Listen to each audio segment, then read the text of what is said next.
Why are you always in your imagination? Oh, well, that's because the imagination is like a portal to another universe. It's a dimension that you control, and it's there you can experience the impossible.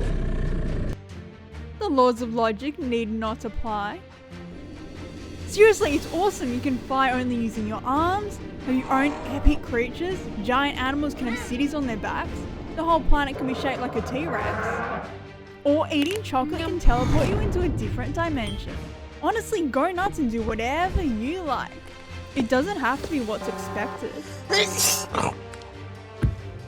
And if you want to spice it up a little, you can travel through any of the punk story genres.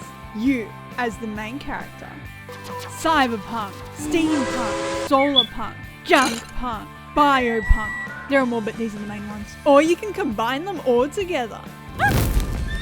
You can experience all the wild fancy adventures and imagine how you would do in a different world. Without having to do with the fact that you probably wouldn't even last 2 seconds in the place if it were real.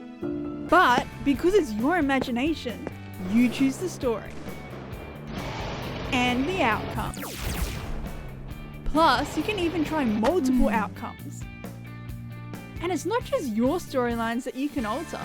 Don't like the ending to a TV show? Well, make up your own.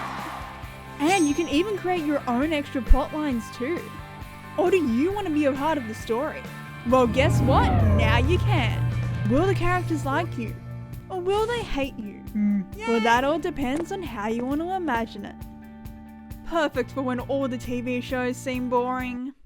Because you can just create your own epic story perfectly suited to you. It was just so beautiful. And guess what? You can rewatch these stories whenever you want. No subscription or Wi-Fi required. But it doesn't just have to be about the surreal. You can also experience all those ancient time periods that you missed out on. You can become a time traveler.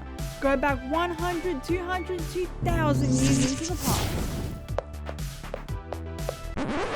Now, it won't be accurate, but does it have to be? See, because you can choose exactly what you want, you can have the good without the bad. Or you can have only as much bad as you want to deal with. Plus, you can even experience multiple social classes too.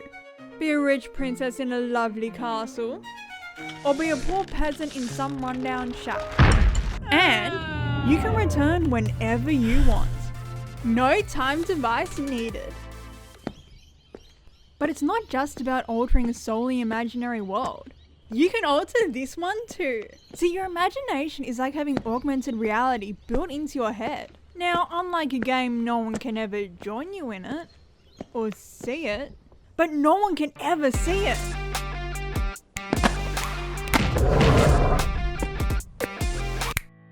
And it works everywhere, in a city queue or on a long country road trip. No device or data needed. And it's not just about imagining what you can see, but also what you can hear. Do you hear that? No? Well, I do. You can play a playlist right inside your head, then dance around and go wild. Forget that there isn't actually any sound and it's all just in your mind. But that's not all. The good thing about your imagination is that you can pause whenever you please. See, I can run a massive bird apiary with all the birds. But today I don't feel like thinking about it. Well, I can just pause and go do something else. None of the birds actually exist, so there's no need to worry about them. They will always be there, happy and healthy, for whenever I next activate the thoughts. But your imagination doesn't just give you wild fantasy adventures. It also grants you the ability to do something without actually doing it. Think of it as a preparation simulation. Need to have an important conversation? Just talk it over in your head as if you were talking to the other person. What would they ask? Then answer those questions. A revelation can come just by doing this. Your imagination can also be used to figure out what you would do in important life situations.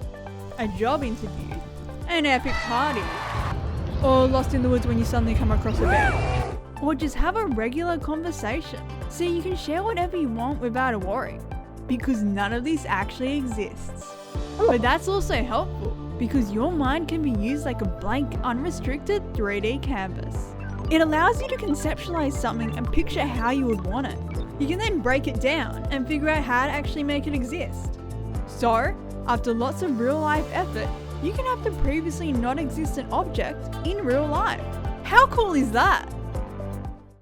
Interestingly, your imagination can also be used to understand others, by imagining how you would feel in their situation, by relating it to something you have been through, even if their situation is something that you have never experienced.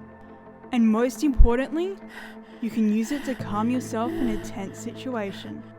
And it can be an escape from when everything in your life is only darkness.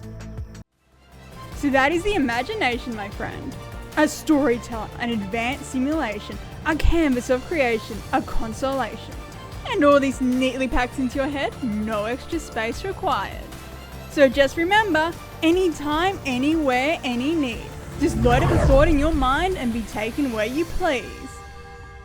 However, there is something you need to keep in mind.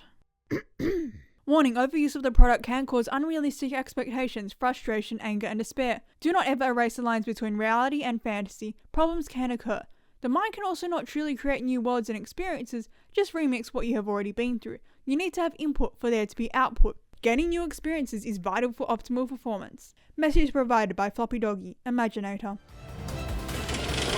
But honestly, it's just fun and an epic escape from reality. And I like that. Woo! Were you in your imagination again?